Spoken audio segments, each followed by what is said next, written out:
And with the Elite Performance Track Club taking home the top honours on Friday through Pryce and Broadbell, both athletes say it shows the growth of the club, trained by head coach Ronaldo Walcott.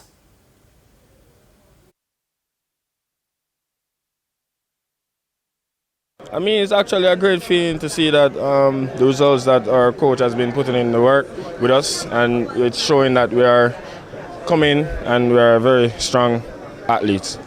I think we're excited as a group. Of course, the group has grown a bit since the last 2 seasons, and we're excited to welcome new athletes who want to learn and just have a good time. And I think training is fun.